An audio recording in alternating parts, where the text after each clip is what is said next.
জেলা পর্যায়ে কর্মরত কর্মকর্তাগণের সাথে মতবিনিময় করেছেন লালমনিরহাট ৩ আসনের সংসদ সদস্য ও দুর্যোগ ব্যবস্থাপনা ও ত্রাণ মন্ত্রী আসাদুল হাবিব দুলু।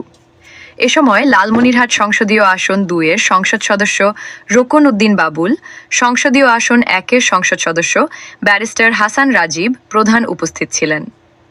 জেলা প্রশাসক এইচ.এম. রকিব হায়দারের সভাপতিত্বে অনুষ্ঠিত এ মতবিনিময় সভায় পুলিশ সুপার, উপজেলা নির্বাহী অফিসার, কৃষি, স্বাস্থ্য, স্থানীয় সরকার প্রকৌশল, সড়ক ও জনপথ, পাট অধিদপ্তর, শিক্ষা, বিসিক, পরিসংখ্যান, চা বোর্ড, প্রাণী সম্পদ বিভাগ, বিআরটিএ সহ বিভিন্ন দপ্তরের কর্মকর্তাগণ উপস্থিত ছিলেন।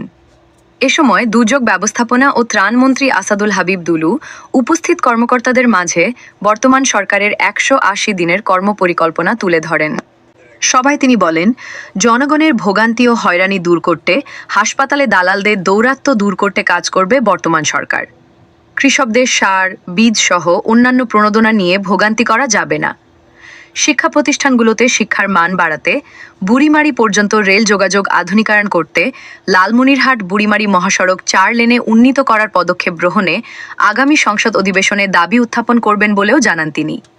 অবৈধভাবে নদীর বালু তোলা বন্ধ করতে, সীমান্তে মাদকদ্রব্য পাচার, চাঁদাবাজি ও দুর্নীতি বন্ধ করতে, সড়কগুলো চলাচলের উপযুক্ত রাখতে ও দৃষ্টিনন্দন করার উদ্যোগ নিতে উপস্থিত কর্মকর্তাগণের প্রতি আহ্বান জানান দুর্যোগ ব্যবস্থাপনা ও ত্রাণমন্ত্রী আসাদুল হাবিব দুলু।